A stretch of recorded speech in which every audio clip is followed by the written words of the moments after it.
Nah, ketemu lagi kita Francis. Gimana kabar lu hari ini? Tetap semangat dan sehat ya. Buka dulu. Assalamualaikum warahmatullahi wabarakatuh. Yeah. Sorry, batuk Francis. Nah, sesuai judul konten kali ini nih Francis ya. Pembahasannya sedikit berat. Buset, berat. Berapa kilo? Masya Allah. Astagfirullahaladzim. Oke ya. Sesuai judul konten kali ini Francis ya. Makanya judulnya sedikit bahasanya luar biasa, Masya Allah ya.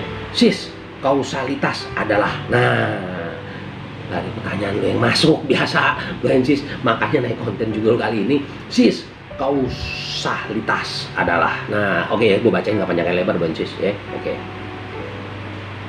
Assalamualaikum warahmatullahi wabarakatuh. Waalaikumsalam warahmatullahi wabarakatuh. Salam kenal Om, nama gue, nama lu gue gak sebut sis ya, Francis. Dia sis nih intinya, menyangkut privasi dia biasa, jadi kita gak boleh sebutin namanya. Oke, gue lanjutin ya. Tadi gue udah jawab belum ya? Waalaikumsalam warahmatullahi wabarakatuh, gue jawab di depan tabu dosa ya. Nah, gue lanjutin. Om, gue mau nanya nih, gue kebetulan kan anak muda baru masuk nih di suatu kampus lah ya, fakultas hukum Om ya. Nah, gue nemuin kalimat kausalitas. Tolong dong Om, dijelasin soal kausalitas. Itu aja deh Om, ya, biar dapat pencerahan gue. Sebelumnya, thank you ya buat lu Om semua di sana. Sukses selalu ya channel lu orang. Assalamualaikum warahmatullahi wabarakatuh. Waalaikumsalam warahmatullahi wabarakatuh. Gua demen nih, Francis ya, sister ini ya, anak pemudi ya, pemudi lagi, anak muda lah ya, anak muda ya, mau paham tentang hukum ya. Dia juga, gue hebat juga, gue salut nih, dia kuliah di fakultas hukum nih. Anak baru kali ya, baru semester pertama kan, Masya Allah. Bukan itu jawabannya. Oke, langsung ya kita bahas ya. Nah, jadi begini sih, sesuai dengan pertanyaan lo, makanya kita naik jadi konten nih judulnya. Ya naik konten juga karena alhamdulillah lolos seleksi sis ya. Nah, makanya naik konten judulnya sis kausalitas adalah. Nah, jadi begini sis ya. Kita mulai jawab nih pertanyaan si sister ini ya. Sebelumnya gue mau kasih ilustrasi dulu nih, ilustrasi cerita ya. Jadi biar bisa nyambung nih lo semua, khususnya lo sister yang dengerin pertanyaan dan gue sis yang lain ya, biar dapat pencerahannya biar plok gitu loh ya.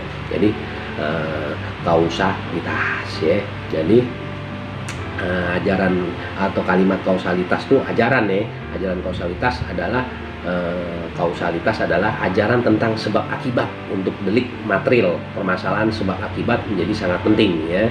Nah, kausalitas berlaku ketika suatu peraturan pidana tidak berbicara tentang perbuatan atau tindak pidananya ya, yang dilakukan dengan sengaja, namun menekankan pada hubungan antara kesalahan atau ketidaksengajaan, dalam kurung apa ya, cumpa ya, dengan akibat. Nah, jadi dengan demikian, sebelum mengulas unsur kesalahan, biasanya tuh ya, hakim menetapkan ada tidaknya hubungan kausal antara suatu tindakan dan akibat yang muncul ya.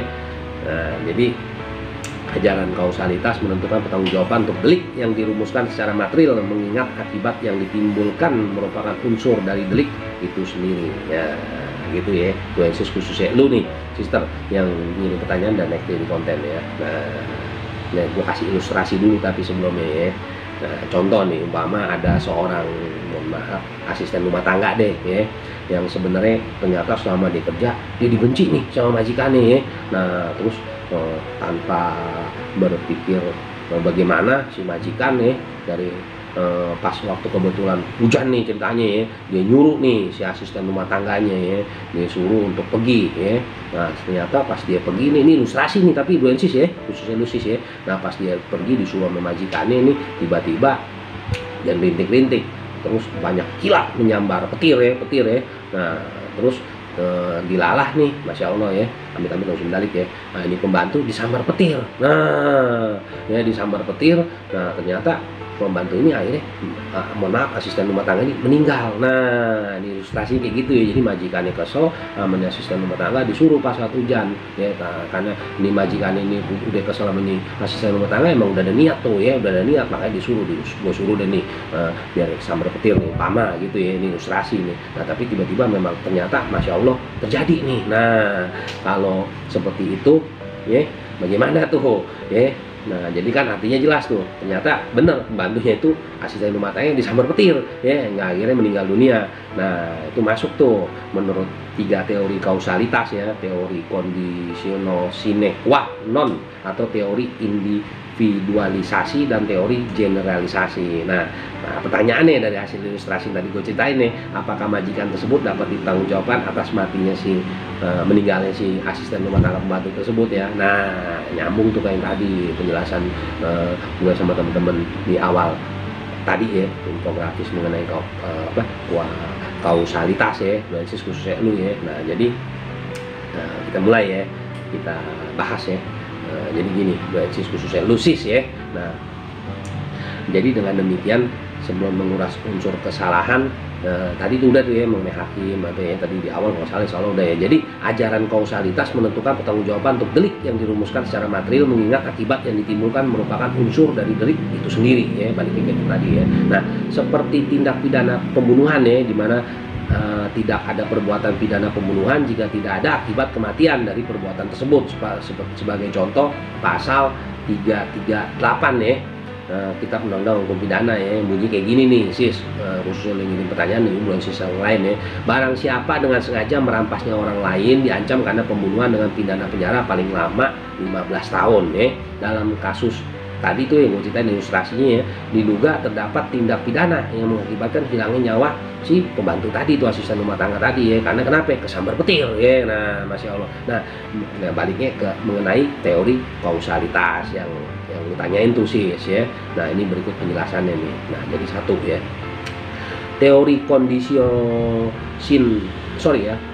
kondisio sin qua non dari von Bury ya. Menurut teori ini, suatu tindakan dapat dikatakan menimbulkan akibat tertentu sepanjang akibat tersebut tidak dapat dilepaskan dari tindakan pertama tersebut ya. Nah, karena itu suatu tindakan harus merupakan condition sine qua non ya, syarat mutlak ya bagi keberadaan sifat tertentu. Semua syarat sebab harus dipandang setara. Konsekuensi teori ini kita dapat merunut tiada henti sebab suatu peristiwa hingga ke masa lalu ya, bahasa kerennya regressus ad infinitum ya. Dalam kasus ini maka majikan yang menyuruh pembantunya membeli sesuatu tadi itu sampai disambar petir ya, atau orang yang tidak memasang penangkal petir itu di sekitar jalan dilalui pembantu tadi, atau orang lain yang memberi ide kepada majikan tentang adanya cara untuk membuat orang mati karena disambar petir tanpa tahu adanya masalah antara majikan dan pembantunya, itu pun dapat dianggap sebagai penyebab kematian pembantu tersebut ya. Nah, beberapa ahli menyatakan teori ini tidak mungkin digunakan dalam menentukan pertanggungjawaban pidana karena terlalu luas. Dari cerita ilustrasi tadi tuh, basis khususnya lu nih sis ya. Nah, jadi yang kedua nih, teori generalisasi dari Traeger. Teori ini hanya mencari satu saja dari sekian banyak sebab yang menimbulkan akibat yang dilarang. Termasuk dalam teori ini adalah teori adekuat dari von Kreis, yakni musabab dari suatu kejadian adalah tindakan yang dapat keadaan normal dapat menimbulkan akibat atau kejadian yang dilarang. Keadaan yang normal dimaksud adalah bila pelaku mengetahui atau seharusnya mengetahui keadaan saat itu yang memungkinkan timbulnya suatu akibat ya.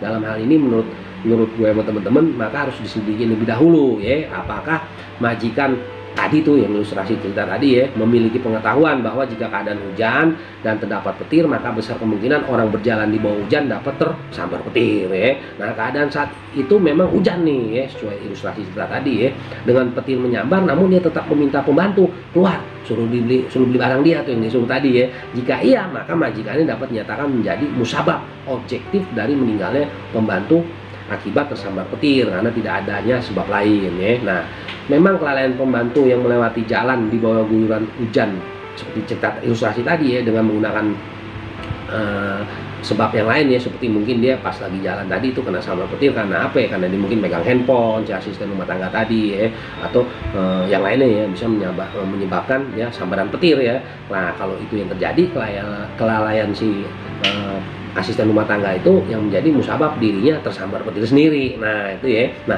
adanya kelalaian orang di sekitar jalan yang seharusnya memasang penangkal petir di bangunan atau di sekitar yang dia lewatin jalannya tadi tuh ya, yang ilustrasi tadi ya. Hal ini merupakan penyebab utama kematian pembantu, juga bisa dijadikan sebab ya, tersambar petir nggak ketika melewati bangunan yang dilewatinya itu. Nah, dalam teori ini terdapat 3 musabab, harus dicari perbuatan mana yang paling dekat dengan akibat tersambar petir si asisten rumah tangga tersebut. Nah ya, teori individualisasi pengujian kausa proxima ya. Dalam ajaran kausa proxima, sebab adalah syarat yang paling dekat dan tidak dapat dilepaskan dari akibat ya. Peristiwa pidana dilihat secara in concetro atau post factum. Di sini hal yang khusus diatur menurut pandangan individual, yaitu hanya ada satu syarat sebagai musabab timbulnya akibat ya. Dalam tataran praktik harus dilihat pembuktiannya, apakah dalam pembuktian forensik terbukti kematian si pembantu dalam ilustrasi tadi itu ya memang akibat dari tersambar petir atau gara-gara petir terpercik atau karena apa ya, akhirnya ditemukan tuh nantinya sebab yang paling dekat dan tidak dapat dilepaskan dari adanya sambaran petir itu sendiri ya. Nah, mengenai pertanggungjawaban pidana, maka harus dilihat terpenuhi tindakan unsur pidana serta unsur kesalahan dari tindak pidana yang dikenakan terhadap si terdakwa ya, kalau dijadi terdakwa tuh ya. Demikian nih untuk penjelasan gue sama teman-teman Super Semar Law Firm Podcast kali ini ya, buat lu nih sis ya, mengenai konten kali ini ya. Sis, kausalitas adalah, nah tadi itu jawabannya dan ilustrasi contohnya ya. Nah, tapi seperti biasa nih, sis khususnya lu sis yang udah ngirim pertanyaan dan naik jadi konten ya.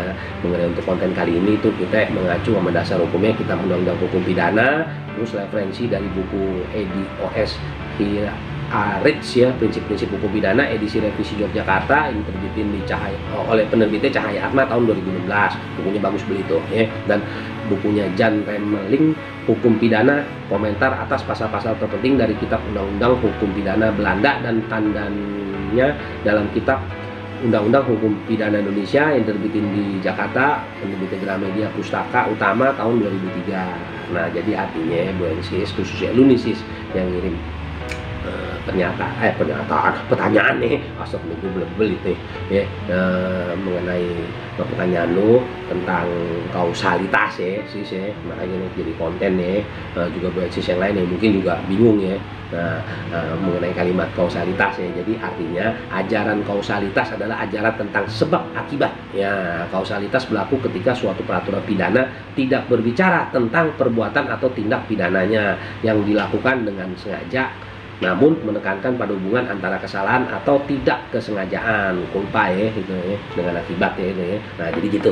Nah, sis ya, khususnya yang mendengar pertanyaan dan jadi konten ya, alhamdulillah ya. Dan juga buat sis yang lain dan juga buat sis lain yang mungkin baru mengenal kalimat tadi tuh ya, gitu. Nah, seperti biasa nih sis dan juga buat sis yang lain ya, khususnya lu sis yang ini pertanyaan, kalau ternyata di konten kali ini kok lu kayaknya pencerahannya kurang, lu nggak usah khawatir sis ya, lu kirim lagi pertanyaan yang lebih detail, bahkan insya Allah nanti kita bikin live streaming ya, kita akan naikin ke konten berikutnya, kita bahas bersama-sama para pakarnya. Nanti insya Allah kita Super Semar Tim Law Firm Podcast di sini akan undang pakarnya ya, pakarnya narasumber yang kompetensinya jos ya, nanti kita bahas sama-sama sis di konten berikutnya live streaming, dan lu bisa ikut di live streaming itu untuk diskusi gitu loh ya, biar lu dapat pencerahannya lebih josis ya. Oke, nah untuk lu nih biasa nih bukan sis ya, kalau yang baru ketemu channel ini nanya nih, gua kalau mau ngirim pertanyaan kayak sister tadi biar bisa jadi naik konten kayak gini gimana? Nah, lu kirim nih ke sini nih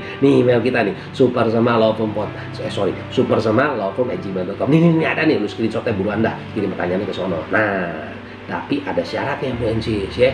Nah, udah pada tahu nih insya Allah ya, kalau yang berlangganan channel ini, kalau pertanyaan lu gue insist, kalau memang kita seleksi, gue sama teman-teman Super Semar Law Firm Podcast di sini seleksi, kita naikin, sajikan ke publik, bisa jadi konten insya Allah bagus dan baik ya, kita naikin jadi konten. Tapi kalau nggak, mohon maaf, kita nggak naikin konten Bu Ensis, tapi lu nggak usah kecil hati, tetap kita jawab lewat email. Nah gitu ya Bu Ensis. Dan buat lu Bu Ensis yang lain yang pertanyaan udah dikirim dan belum naik jadi konten, ataupun belum kita jawab, sabar ya, insya Allah kita jawab kok ya, nggak usah khawatir ya, gitu ya Bu Ensis ya. Oke, seperti biasa Bu Ensis, sebelum gue pamit nih ya, karena beberapa belakangan ini nih beberapa konten kita ini durasinya panjang, takutnya yang badai komplain lagi. Biarpun komplain itu membangun, kita di sini terima kasih ya, alhamdulillah ya.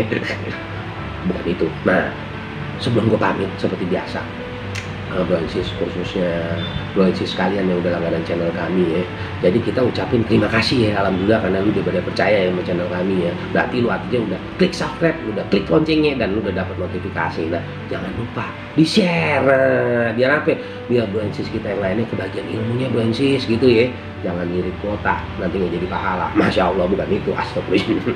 Ya oke. Dan buat lu nih Bro Ensis, kalau yang baru ketemu dan mantengin channel kita, jangan lupa ya, kalau memang lu ternyata cocok, klik subscribe, klik loncengnya biar dapat notifikasi. Jadi kalau konten di channel kita yang baru update nongol ya, lu bisa jadi orang pertama nonton Bro Ensis gitu ya. Oke ya. Nah oke, Bro Ensis seperti biasa sebelum gua pamit juga, ini kan masih suasana pandemi Covid nih, jangan lupa ya prokes pesannya Mama 3M. Nah lu udah pada tahu, pakai masker, jaga jarak, cuci tangan. Kalau lu baru aktivitas di kegiatan lu keseharian di luar ya, lu balik pulang ke rumah nemuin keluarga lu ya, jangan lupa saling pakaian yang bersih ya. Dan tiap pagi biasain Bro Ensis olahraga, usahain ya, insya Allah tuh ya. Nah kenapa ya? Biar kita tetap sehat dan semangat. Dan jangan lupa pola makan, pola hidup lu dijaga ya Bro Ensis ya. Oke ya. Oke, sebelum gua pamit seperti biasa Bro Ensis, ini ada pesan-pesan yang gue harus sampein berulang sama teman-teman Super Semangat Podcast yang gue wakilin. Apa itu? Bersihin hati lu, bersihin pikiran lu, dan disiplin. Insya Allah Bro Ensis, kalau kita udah bersihin hati, bersihin pikiran, disiplin di setiap kegiatan aktivitas kita keseharian ya, kita akan terhindar dari semua bentuk pelanggaran dan masalah hukum yang bisa timbul terhadap diri kita semua gitu loh. Jadi jangan lupa bersihin hati, bersihin pikiran, disiplin Bro Ensis di kegiatan lu keseharian ya, gitu ya Bro Ensis ya. Dan seperti biasa Bro Ensis, gue mewakili teman-teman Super Semangat Podcast ya, sebelum gue udahan nih, kayaknya udah pada mau skip nih buru-buru nih ya. Kita minta maaf kalau ada salah-salah kata ya Bro Ensis ya, karena kita semua di sini tim Super Semangat Podcast di channel ini ya, manusia biasa, nggak luput dari kesalahan. Tapi lu gak usah pada khawatir, setiap pertanyaan yang masuk kita selalu menjawab mengacu dengan peraturan undang-undangan yang ada dan regulasi yang ada, serta referensi yang akurasi informasinya jos gitu loh Bro Ensis. Oke, nggak panjang kayak lebar nih, lu udah pada mulai enak liat muka gue, Masya Allah, stop legend. Oke, gue pamit dulu, tetap semangat dan sehat ya Bro Ensis. Assalamualaikum warahmatullahi wabarakatuh.